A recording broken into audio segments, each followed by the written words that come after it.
ለምን ነው የሚገረፉት? ለምን ነው የሚገደሉት? እናንተ የትኛው ዘመን ህግ አውጪዎች ናችሁ?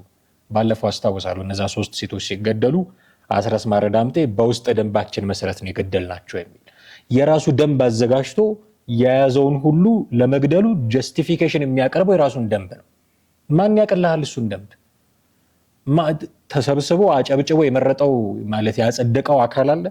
ለህዝቡ አወያይታችሁ ነው እሱን ደንብ ያጸደቃችሁት? ራሳችሁ የመንደር ጎረምሶች ተሰብስባችሁ ባጸደቃችሁት ህግ ሌላው ሰው እንዲመራ እንዴት ነው የምትጠብቁት? ስለዚህ የመንግስት እንደዚህ ነው ምናምን ከተባለ ይታሰራል፣ ማስረጃ መጠየቅ ምናምን የለም፣ ይረሸናል። እድለኛ ከሆነ በከፍተኛ ብር ተቀጥቶ ይወጣል። አሁን ሰሞኑን ነው እንደዚህ ወደ ደብረ ኤልያስ አካባቢ 3 ወጣት ሴቶቹ ተረሽነዋል። ምናልባት እነሱ ሚዲያ ላይ ወጡ። እንደዚህ አይነት ነገር እኮ በጣም ብዙ መረጃ ለመቀበል እኮ አትረው ሲገርፉ እኮ ብዙ ሙቷል እኮ ሰዎች። በማንነታቸው የሚገደሉ ሰዎችን በአማራነታቸው ብቻ የሚገደሉ ሰዎችን ማን ነበር ሲገድላቸው የነበረው ብላችሁ ብትጠይቋቸው የመጀመሪያ ምላሻቸው ሸኔ ይሏቸዋል፣ እነ ጃልመሮ ይሏቸዋል።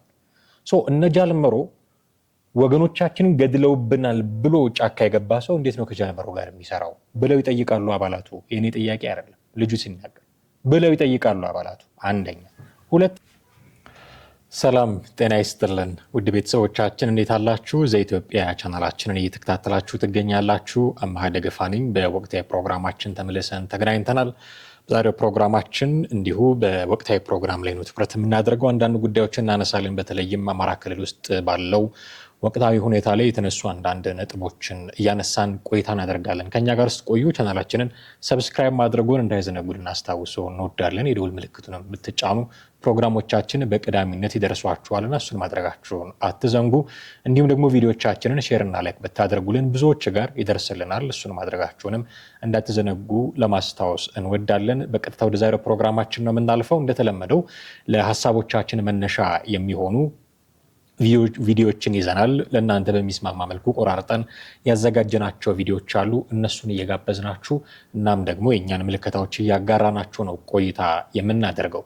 እስከ ፕሮግራማችን ፍጻሜ ድረስ አብራችሁን ትቆዩ ዘንድ ያክብሮት ግብዣችን ነው። በቀጥታ ወደ ዛሬው ፕሮግራማችን እናልፋለን።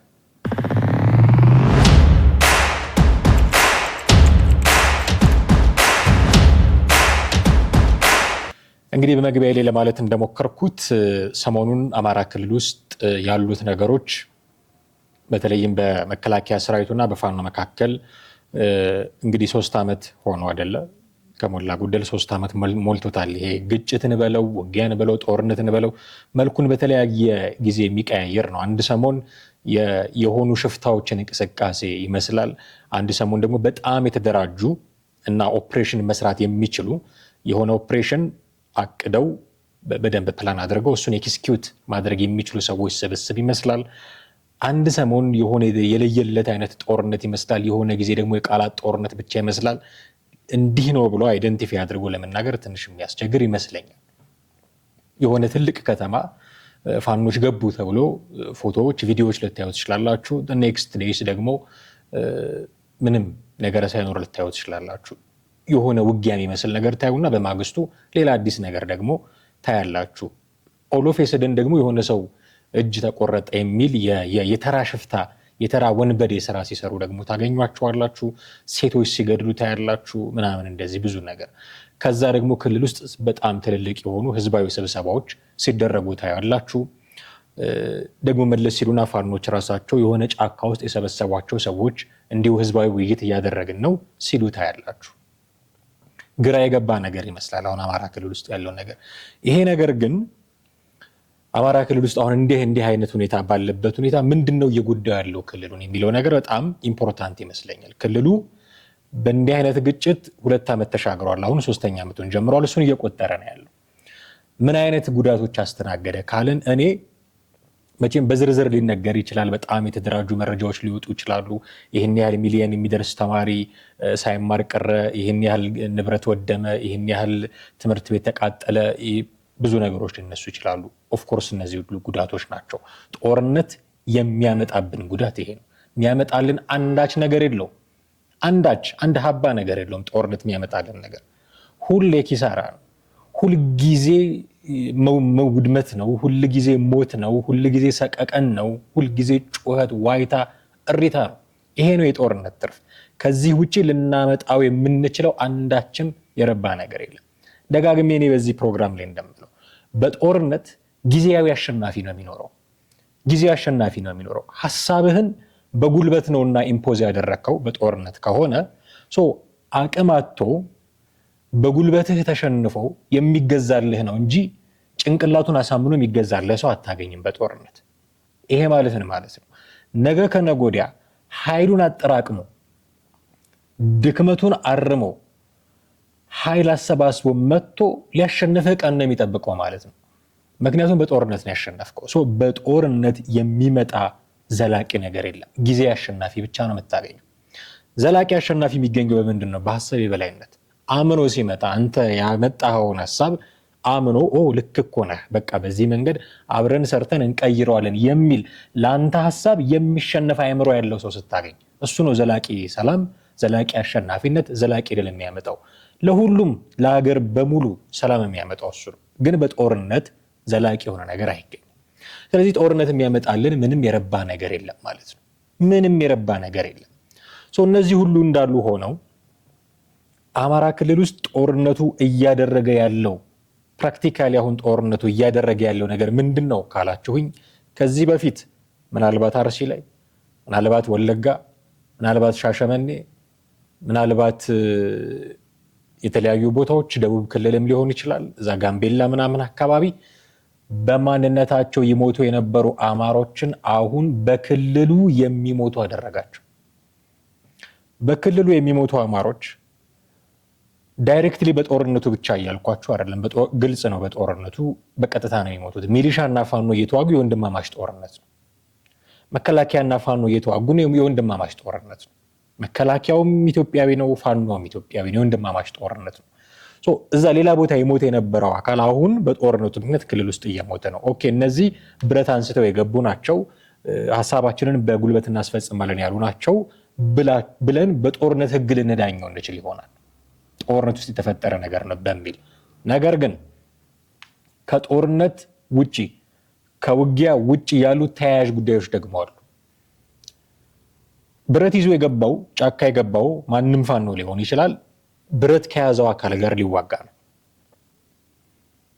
ሐሳቤን ማስረጽ የምችለው በትጥቅ ትግል ተንቀሳቀሽ ነው ያለው አካል ይህንን የሚያደርገው ትጥቅ ከታጠቀ አፍንጫው ድረስ ከታጠቀ ሰራዊት ጋር ሊዋጋ ነው። ስለዚህ በጦርነት ህግ ነው የሚዳኘው ሊባል ይችላል። ደስ አይለኝም። ጦርነት ግን ከገቡበት አይቀር መዳኘት ያለበት በጦርነት ህግ ነው። ከዚህ ማዕቀፍ ውጪ ባለ መልኩ ግን ሌላ ቦታ ይሞቱ የነበሩትን አማሮች አማራ ክልል ውስጥ የሚገድል ነገር ነው የተፈጠረው። ምንድን ናቸው እነዚህ ነገሮች? ሰዎች ይያዛሉ፣ የብልጽግና ሰላይ ናቸው ይባላሉ፣ ይደበደባሉ፣ ይገደላሉ። እኔ አይደለሁም ያልኩት፣ ከነሱ ወጥቶ እነዛኞቹ ከድቶ ይሉታል፣ እነዚህኞቹ ለመንግስት የሰላም ጥሪ ምላሽ ሰጥቶ ይሉታል። ይሄ ወጣት ግን ከዳም ለመንግስት የሰላም ጥሪ ምላሽም ሰጠ። ወጥቶ ግን የተናገረው ነገር አለ። ቆራርጠን ቆራርጬ አዘጋጅቼላችኋል። 1-3 ቦታ የሚያነሳቸው ነጥቦች አሉ። ነጥብ በነጥብ ማንሳት የሚገቡን ጉዳዮች አሉ። እነሱን እየሰማን የኛን ሀሳብ እያሻገርን ቆይታ እናደርጋለን። የመጀመሪያውን ቪዲዮ ልጋብዛችሁ። ንጹህ ሰው የመንግስት እንደዚህ ነው ምናምን ከተባለ ይታሰራል። ማስረጃ መጠየቅ ምናምን የለም፣ ይረሸናል። እድለኛ ከሆነ በከፍተኛ ብር ተቀጦ ይወጣል። አሁን ሰሞኑን ነው እንደዚህ ወደ ደብረ ኤልያስ አካባቢ 3 ወጣት ሴቶቹ ተረሽነዋል። ምናልባት እነሱ ሚዲያ ላይ ወጡ። እንደዚህ አይነት ነገር እኮ በጣም ብዙ መረጃ ለመቀበል እኮ አትረው ሲገርፉ እኮ ብዙ ሙቷል እኮ። ሴቶች ሙተዋል እኮ ካሁን በፊት ወጣቶች ሙተዋል። አረጋን አዛውንት ሳይቀር ሙቷል እኮ በዚህ ምክንያት። አሁን ትልቁ ነገር እነዚህ ሰዎች ናቸው አይደለም ማለት አይደለም፣ ግን እኔን ያጋጠመኝ ነገር ንጹህ ሰው ተጠርጥሮ የጽንፈኛ ይዞ መረጃ ሊቀበለው ከፈለገ ምንም የሌለበትን ነገር ያምናል። አጋጥሞናል። ካመነ ደግሞ ውጤቱ ሞት ነው። በከፍተኛ ሁኔታ ግርፍ ያለ የሆነ ጥያቄ እየተጠየቁ ነው የሚገረፉ። እመኝ ነው የተወሰነ ከዱላ ለማረፍ ነኝ ይላል። ከዛ በኋላ የሚመጣው ሞት ነው። እኔ 2016 ክረምት አካባቢ የአማራ ፋኖ እዙ ምክትል ጦር አዛዥ ሻለቀን ያለ የሚያውቀው ነው እሱም ነበር ስብሰባ ላይ ሁሉ እንደ ምሳሌ እንደውም ይናገራል። እና የሆነ ሰው የብልጽግና መረጃ ነው ተባልና ተይዞ በጣም እየተገረፈ ይሄን አድርጋል አላደረኩም ዱላው ይቀጥላል።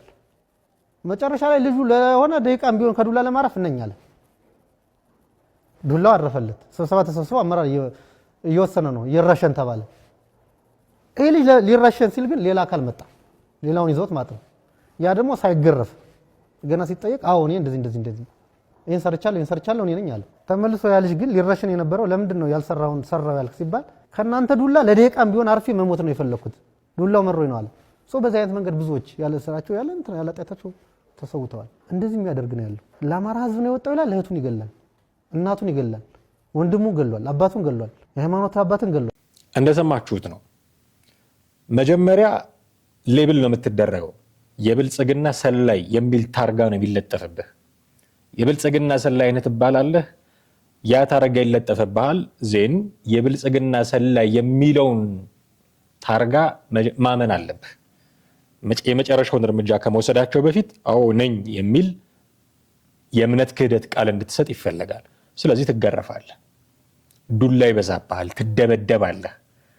ዱላ ሲበዛብህ ስትደበደብ ዱላውን መቋቋም ሲያቅተህ ባታደርገውም አድርጌያለሁ ትላለህ። እኔ መጀመሪያ በመነሻ ላይ አንድ ነገር እናንሳ።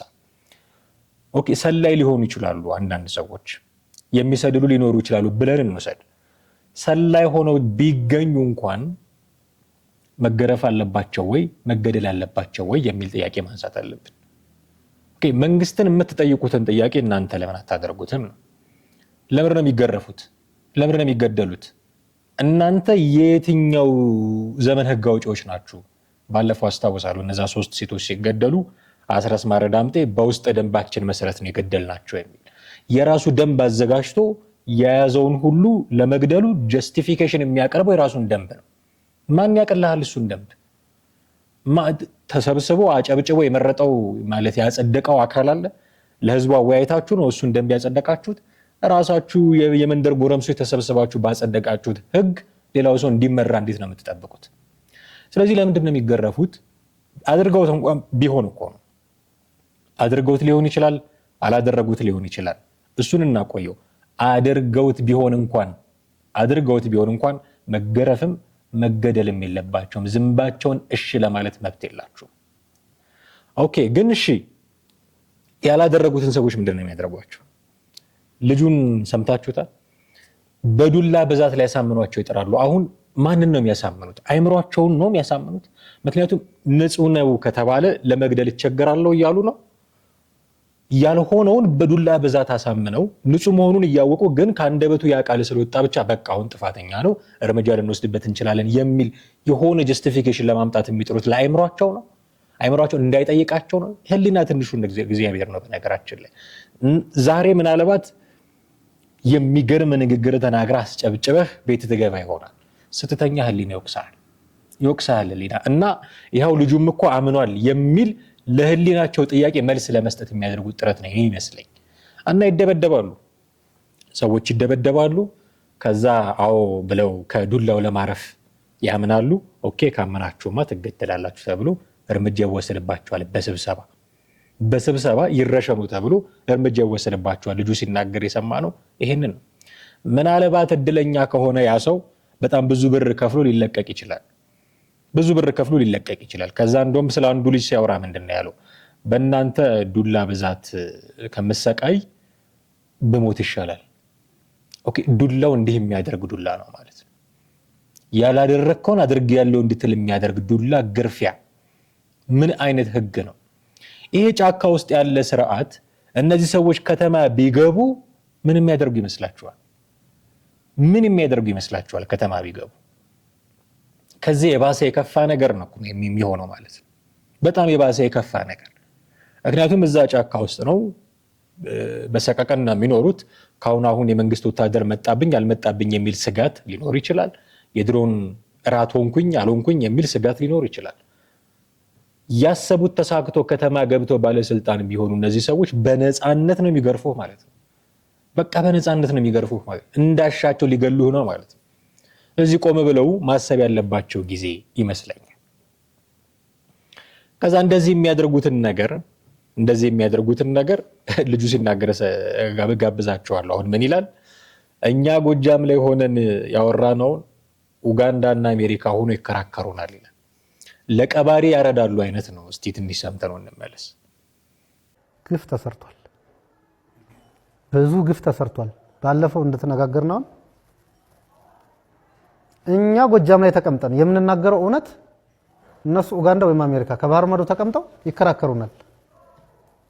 አየር ላይ ነው የነሱ እውነት፣ አየር ላይ ነው በቃ እንትን የሚሉት።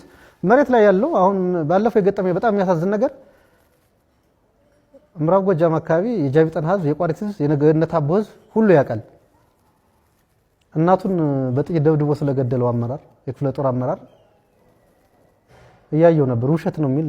በነገራችን ላይ እነዚህ ሰዎች አሁን ከመሸነፍና ህዝቡ እውነቱን እያወቀባቸው ከመጣት አንጻር እግር መንገዴን ለህዝቡ ማሳወቅ የፈለኩት የሚነገረው እውነት እንደሆነ እነሱም ያውቃሉ። ግን ስንነጋገር የሆነች ነገር ነጥቀው ለመውጣት ነው የሚከተሉ። እኔ ባለፈው ያልኩት ይሄ አመራር እናቱን በ3 ጥይት ነው ደብድቦ የገደላት። የገደለበት ምክንያት እናቲቱ ደካማ ናቸው። ብዙም ከማህበረሰቡ ሲርባቸው ሲጠማቸው ጠይቀው ነው የሚበሉት። ልጃቸው አመራር ነው።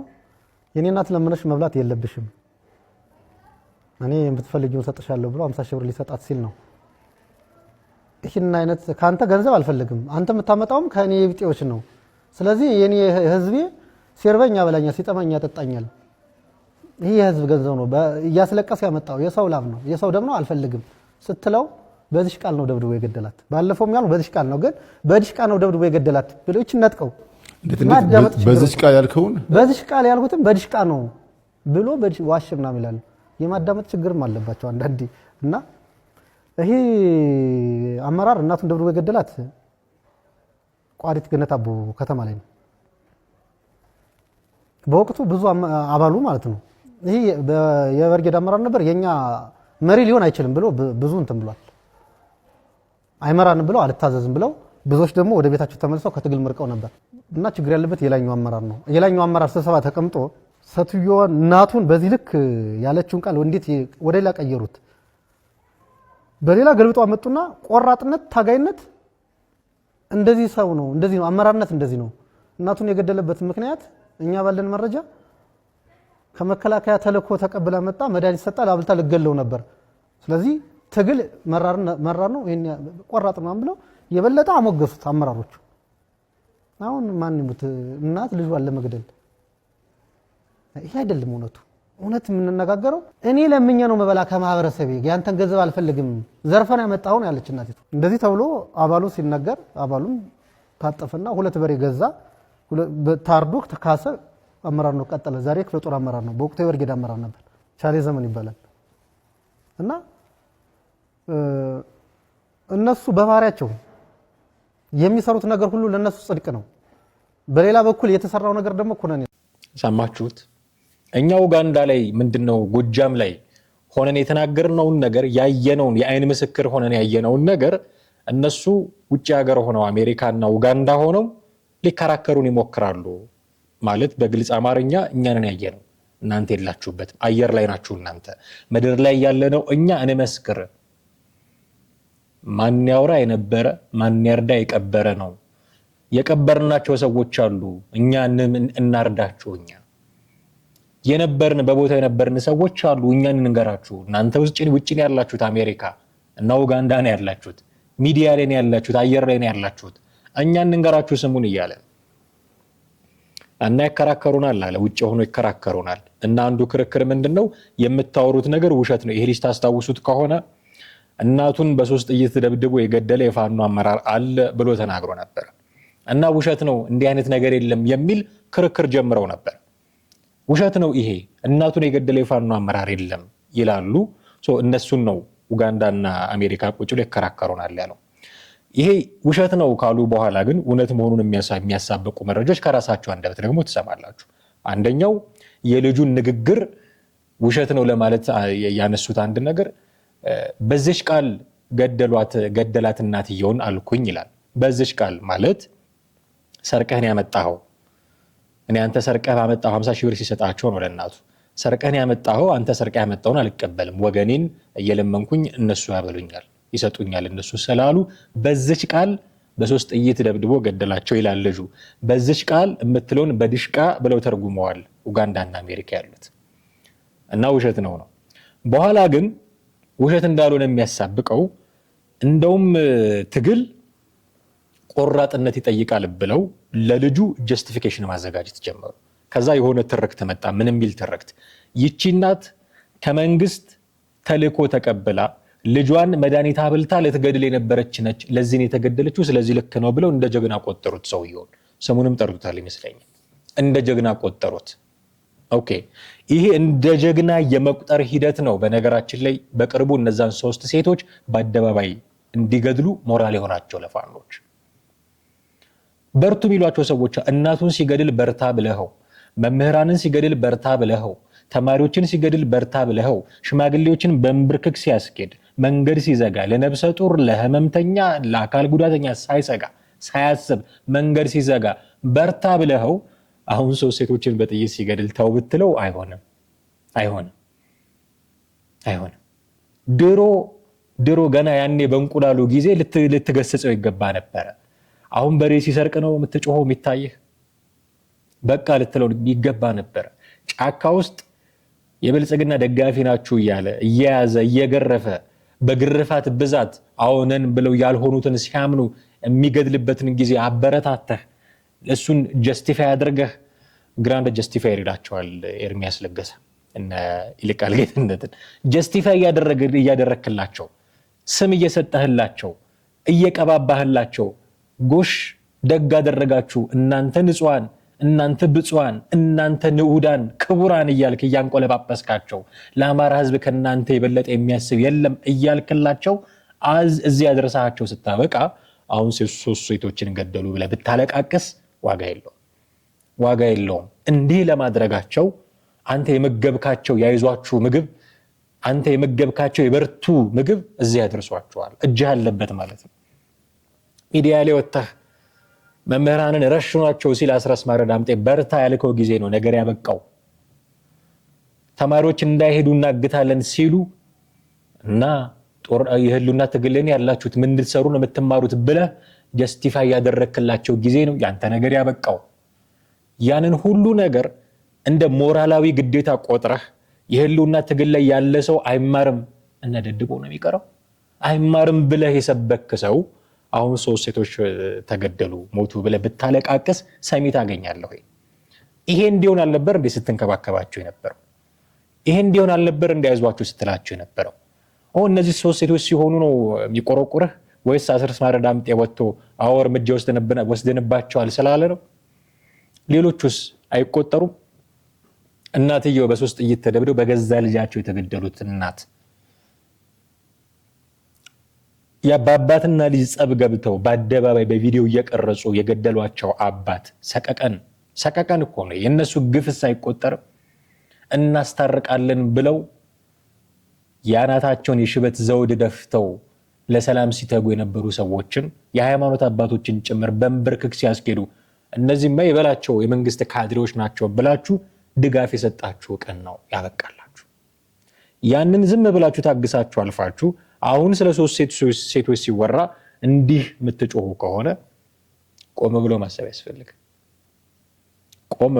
ያስፈልጋል። ምንድነው እያደረግን ያለ ነው? ሪዲ ይሄ ነገር ይጠቅመዋል ለክልሉ?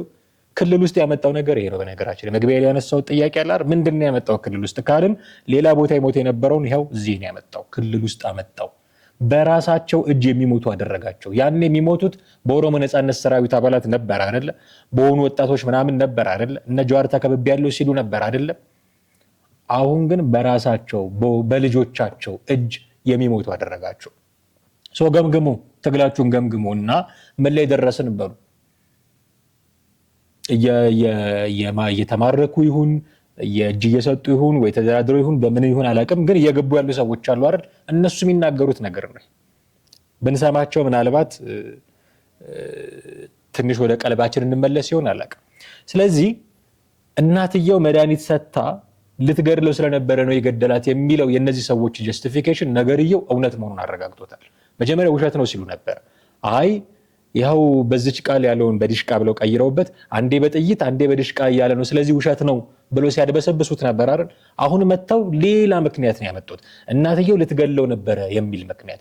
እናትየው ልትገድለው ነበረ ስለዚህ ገደላት ካለ ነገርየው እውነት ነው። አሁን በምንም አይነት ምክንያት ይሁን እናትየው ልትገድለውም ይሁን ምንም ይሁን እናቱ ላይ ጥይት ተኩሶ የሚገድል ፋኖ ነው ወይ? ሪሊ ፋኖ ነው ወይ? ይሄ ለአማራ ህዝብ ይጠቅማል ወይ? ይሄ ነገር መሮን ነው እጅ የሰጠ ነው እያሉ ትግሉ አቅጣጫውን ቀይሯል። ብዙ ጊዜ እናነሳዋለን። ምናልባት ለትግል መነሻ የሆኗቸው ምክንያቶች ሪሊ መሬት ላይ ያሉ ነገሮች ነበሩ። ወገናችን በተለያየ የኢትዮጵያ ክፍል እየሞተ ነው የሚል ጥያቄ፣ የራያ ጥያቄ፣ የወልቃይት ጥያቄ። አሁን እሱ ጥያቄ ሪሊ ጥያቄ ነው ወይ ማንሳት አለብን። የልዩ ኃይል መፍረስ አለመፍረስ ጥያቄ ግጭት ውስጥ አስገብቶናል የሚሉት እሱን ነው። ግጭት ውስጥ ከገቡ በኋላ ግን አብረዋቸው የሚሰሯቸው አካላት እና መሬት ላይ እያደረጉ ያለው ነገር አቅጣጫውን ስቷል፣ ለዚህ ነው እጅ እየሰጠ ነው እያሉ ነው። ስለዚህ ነገርየው እውነት መሆኑን እያረጋገጡ ነው ማለት። ከማን ጋር ነው የሚሰሩት እነዚህ ሰዎች የሚለውንም ያጋልጣሉ። ማን ነው የሚመራቸው እና ምንድነው ዓላማቸው የሚለውንም ነገር እንዲሁ ሲያጋልጡ እንሰማለን ያለ ነው። እስቲ አንዱን የመጨረሻ ለዚህ ቪዲዮ የሚሆነንን አንዱን ቪዲዮ ተከታትለን እንመለስ። እንዳየነው ነው አሁን ጥምረቱ ከህዋት ከደብረጽዮን ጋር ነው። ጥምረቱ ከጃልመሮ ጋር ነው። ለምን ይላል አባሉ የማይጠይቅ ነው መሰለኝ፣ ይጠይቃል። ከነሱ ጋር ከታረቅነ ብልጽግና ለኛ ምንድነው? ከህዋት በላይ የጎዳናል ወይ? ከደብረጽዮን በላይ የጎዳናል ወይ? ዛሬ ብልጽግና የምንለውም የዛ የተቀበረ ፈንጅ ነው የፈነዳ የነ ደብረጽዮን እንትን ነው እንደዚህ የሚያደርግ ብሎ ሲጠይቅ በጣም የሚሰጡት ምላሽ በጣም ያስቃል። ተው ነው የሚለው። ከሸኔም ጋር እንታገል ከህዋትም ጋር እንታገል 4 ኪሎ አርሰውን ይመለሳሉ እንጂ ለነሱ ቦታ የምንሰጥ አይደለንም። እንደባለፉት አንሸወድም ነው። ይሄ አሁን እንደዚህ አይነት አስተሳሰብ ነው። ደብረጽዮን እሱ ድረስ 4 ኪሎ መጥቶ የሱን አስረክቦ ወደ መቀሌ የሚሄደው። ትናንት ወለጋ ላይ ያን ያህል ፕሮፓጋንዳ ሲዘራ ጃልመሮ 4 ኪሎ ያስገባን እያሉ እኮ ነው። ከጀዋር መሐመድ ጋር እኮ የሚነጋገር እኮ የአማራ ፋኖ በጎጃም ከፍተኛ አመራር እኮ ነው ያለው። አቅጣጫ የሚሰጠው እኮ ጀዋር መሐመድ ጋር እኮ ነው። እና ጀዋር መሐመድ ዘመነ ካሴን 4 ኪሎ አስገብቶ ነው አይደል? እሱ እንትን በዚህ ልክ ይሸውዱታል። እንግዲህ እንደሰማችሁት ልጁ ጥምረቱ ከደብረጽዮንና ከጃልመሮ ጋር ነው። ዘን አባል ይጠይቃል፣ ውስጥ ያለ አባል ይጠይቃል። ለምንድነው ከደብረጽዮን ጋር የምንጣመረው? ለምንድነው ከጃልመሮ ጋር የምንጣመረው? አሁን ቅድም የዚህ ግጭት ለፋኖ ጫካ እንዲገባ ብረት እንዲያነሳ ፑሽ ፋክተር ምንድናቸው የሚሉትን ነገሮች ስናነሳ አንዱ በተለያየ የኢትዮጵያ ክፍል አማራ በማንነቱ እየተገደለ ነው የሚል ነው አንድ። ሁለተኛ የወልቃይት የራያ ጉዳይ ነው እና የልዩ ኃይል ጉዳይ ብለን አንስተናል። እነዚህ ሶስቱ ጉዳዮችን ሁለት ቦታ ከፍለን እናያቸው። በማንነታቸው የሚገደሉ ሰዎችን በአማራነታቸው ብቻ የሚገደሉ ሰዎችን ማን ነበር ሲገድላቸው የነበረው ብላችሁ ብትጠይቋቸው የመጀመሪያ ምላሻቸው ሸኔ ይሏቸዋል፣ እነ ጃልመሮ ይሏቸዋል።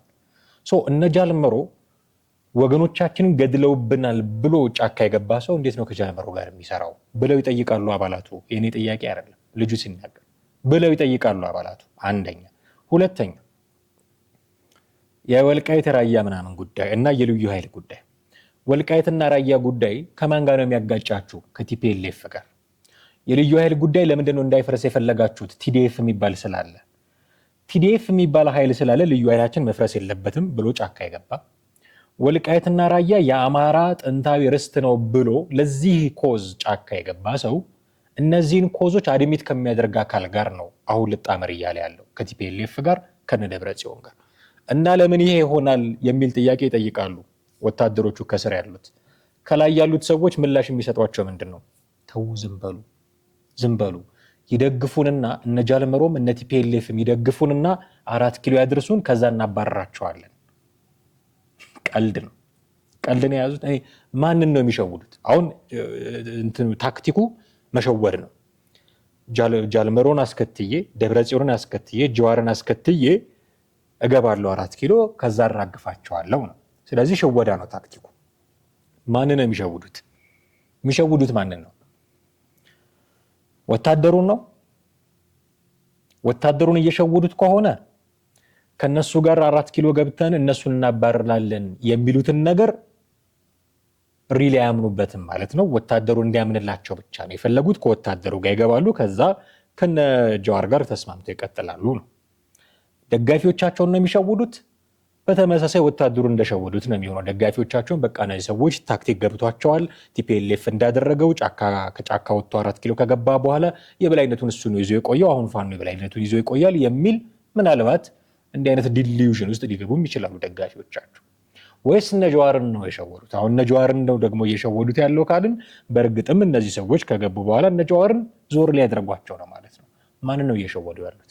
እኔ የሚመስለኝ ወታደሩን እንጂ ሲጠይቅ ነበረ ልጁ ጃዋር መሐመድ ነው ከዘመነ ካሴ ጋር 4 ኪሎ ገብቶ ከዛ እኔ በቃ ምናምን ብሎ የሚሄድለት ወይስ ደብረ ጽዮን ነው? ፍላጎታቸው ጌታቸው ረዳ በቅርቡ የተናገሩትን ነገር በደንብ አስተውሉ። የእነዚህ ሰዎች መድረሻ ፍላጎታቸው አዲስ አበባ መግባት። ስለዚህ ፋኖን ተጠቅመው አዲስ አበባ ገብተው እነሱ እንደውም እንዳያባረሯችሁ ስጉ እኮ ነው በሌላ አማርኛ።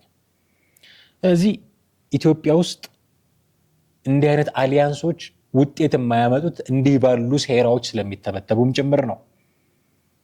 ጄኒውን የሆነ ስምምነት አታገኙ። አገር ሊጠቅም የሚችል ሊለውጥ የሚችል ታክቲካልም ይሁን ስትራቴጂካል አሊያንስ አታገኙ። ሁሉም አሻጥር ነው። አሁን በዚህ ውስጥ ወይ ደጋፊው ወይ ወታደሩ ወይ እነዚህ ተጣማሪ አካላት ተሸውደዋል ማለት ነው። ወይ ሁሉንም ሸውደው ደግሞ ሌላ አዲስ ማንነትም ይዘው ሊመጡ ይችላሉ። ይሄ ሁሉም የሆነው በእርግጥ እንዳሉት 4 ኪሎ ከገቡ ነው። ይገባሉ ወይ? አይዳውት። እርግጠኛ መሆን ከባድ ነው። አይ ዶንት ቲንክ ይገባሉ ብዬ። ግን ቢገቡም የሚሆኑት እንደዚህ ነው። ታስታውሳላችሁ ይሄ አብሮነት ምናምን የሚባል ነገር እነ ልደቱ አያሌው ጀምረውት የነበረው ብዙ ጥያቄ ሲነሳባቸው የነበረው እንደው ከጥያቄዎች ሁሉ ትልቁ ጥያቄ የማትግባቡባቸው ነጥቦች አሉ፣ በሱ ሳትስማሙ እንዴት ነው የጋራ ትግል የምትጀምሩት የሚል ነበር። የእናቱ ልደቱ ምላሽ ምን ነበረ? መንግስትን ካስወገድን በኋላ እንነጋገርበታለን የሚል ነበር። መንግስትን ካስወገዱ በኋላ መነጋገር ማለት 4 ኪሎ ከገባው በኋላ ጀዋርን ጥዬ ደብረጽዮንን ጥዬ ብቻዬን እመራለሁ እንደማለት ነው። ለዛኛው ጥያቄ ይሄ ትክክለኛ መልስ ነው ብዬ አስባለሁ። እነዛም እንደዛ ነው የሚሆኑት። መንግስት ቢወገድላቸው እነ ዶክተር አብይን ዘወር ቢያደርጉ በማግስቱ የጦፈ ልዩነት ውስጥ ነው የሚገቡት ጀዋርና ልደቱ አያሌው። የጦፈ ልዩነት ውስጥ ይልቃልና ሕዝቅኤል ምናምን የሚባሉ ሰዎች። ስለዚህ መጀመሪያ ልዩነቶቻቸውን ፍቱ ሲባሉ የነበሩት ለዚህ ነው። አሁን ፋኖ ይዞታል የሚባለውን ታክቲክ አይነት ይዘው እንዳይመጡ ነው።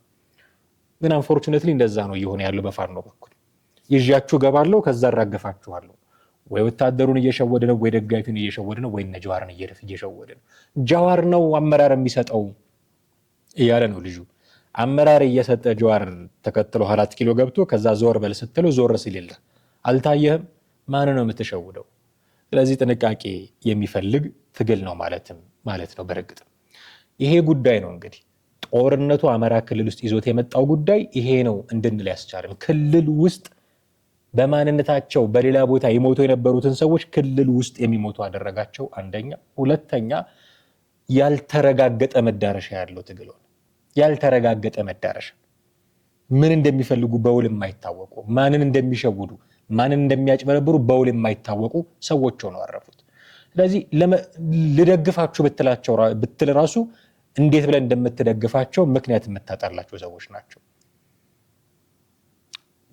ለጀዋር ብሎ ሰው እንዳይደግፋቸው ጀዋርን ትተን 4 ኪሎ እንገባለን እያሉ፣ ለቲፒኤልኤፍ ብሎ ሰው እንዳይደግፋቸው ቲፒኤልኤፍን ትተን 4 ኪሎ እንገባለን እያሉ፣ ለአማራ ህዝብ ብሎ እንዳይደግፋቸው የአማራን ህዝብ እንደዚህ እንደምታዩት እየገደሉ ነው። አንዴ ሴቶችን፣ አንዴ እናቶችን፣ አንዴ ወጣቶችን እየገደሉ ነው። ለማን ብለው ሰው እንደሚደግፋቸው ራሱ እርግጠኛ መሆን አትችሉም። የሚሸጡላችሁ ሀሳብ የለም። እኛ ጀግኖች ነን የዚህ ዘመን ትውልድ ነው የሚሏችሁ እንጂ የሚሸጡላችሁ ሀሳብ የለም። ጠረጴዛ ላይ አስቀምጠው ተነጋግራችሁ ተከራክራችሁ የእናንተ ሀሳብ ጥሩ ነው ብላችሁ የምትከተሉት ሀሳብ እንኳን የላቸውም። በጥቅሉ የህልውና ትግል ነው ይሏችኋል። ኦኬ፣ የህልውና ትግላችሁን ለማስቀረት ምን እያደረጋችሁ ነው? እያገታችሁ ምን እያደረጋችሁ ነው? አግታችሁ ገንዘብ እየተቀበላችሁ እየገረፋችሁ እየደበደባችሁ እየገደላችሁ፣ ይሄ የህልውና ትግል ነው። ስለዚህ የጠራ ትግልም አይደለም ማለት ነው። በዚህ ሁኔታ ውስጥ ነው የአማራ ክልል ያለው እና ሊደርሱለት ይገባል ሁሉም አካላት፣ ፌዴራል መንግስቱም የክልሉ መንግስትም ተዋጊ ነኝ የሚለው ፋኖም ለክልሉ ህዝብ አሁን ሊደርስለት ይገባል። አሁን ካልደረሰለት መቼም አይደርስለትም። ትምህርት የለም፣ ትምህርት የለም እንዳለ አትቁጠሩት። በሚሊዮን የሚቆጠር ተማሪ አለ፣ በሚሊዮን የሚቆጠር ተማሪ ቤቱ ነው። በጣም የሚያሳስበው ነገር እሱ ነው። በነገራችን ላይ ጓደኞቻቸው በሌላ ክልል ያሉ ጓደኞቻቸው እየተማሩ እነሱ ወደ ኋላ እየቀሩ ነው። ምን አይነት ሳይኮሎጂካል ችግር ውስጥ ሊገቡ እንደሚችሉ እነዚህ ተማሪዎች አስቡት። ከዚህ በኋላ ራሱ ወደ ትምህርት ሙድ ለመግባት ራሱ እንዴት አይነት ትራውማ ውስጥ እንደሚገቡትም አስቡት። እዚህ ትውልድም እየገደላችሁ ጭምር ነው። ቆም ብሎ ማሰብ እና ለአማራ ህዝብም ደግሞ እረፍት መስጠት ተገቢ ውሳኔ ይመስለኛል። ይህንም ቢያደርጉ ነው የምንመኘው። አንፎርቹኔትሊ ግን ይህንም ያደርጉ አልመሰለኝም። ግን ደግሞ እየገቡ ነው። የሚገቡ እጅ የሚሰጡ አሉ። አሁን እንደውም ጥያቄው ተረኛው ማን ነው የሚል ነው። ማን ነው ተረኛው? ማን ሊገባ ነው ደግሞ? ቀጥሎ መከታው ነው የሚገባው? እስክንድር ነው የሚገባው? ደረጀ በላይ ማን ነው የሚገባው የሚል ጥያቄ ነው የተጠየቀ ያለው። ሁሉም እንደዚህ እያሉ የሚገቡ ከሆነ እንደው ወደ ሰላም እየተጠጋ ሊሆን ይችላል። ግን ደግሞ በዛው በያዙት ደግሞ እንጦጦም ስንደርስ የሚከዳል የሚል መግለጫ እየሰጡ እስከ እንጦጦ ድረስ ደግሞ እንዲሁም ይታገሉም ሊኖሩ ይችላሉ። ከደረሱ እንጦጦ ግን ክልሉ አሁን ያለበት ሁኔታ በጣም የሚያሳዝን ነው የሚለውን መልእክት ለማስተላለፍ ጭምር ነው ይህን ፕሮግራም እንዲህ ባለ መልኩ መስራት ያስፈለገን። ውድ ቤተሰቦቻችን ምን ትላላችሁ እናንተ? ሀሳብ አስተያየት እንደሚኖራችሁ ገምታለሁ። የትኛውም አይነት ሀሳብና አስተያየቶቻችሁን በተለመደው መንገድ ልታደርሱን ትችላላችሁ። ለሚቀጥሉት ፕሮግራሞቻችን ግብአት ይሆኑናል። እሱን ማድረጋችሁን አትዘንጉ። ቻናላችንን ሰብስክራይብ አድርጉ፣ የደወል ምልክቱንም ተጫኑ። እንዲሁም ደግሞ ቪዲዮቻችንን ሼር እና ላይክ ብታደርጉልን እጅግ ደስ ይለናል። አማረ ገፋ ነበርኩኝ። የዛሬው ፕሮግራማችንን እዚህ ላይ ያበቃን። ጤና ይስጥልን።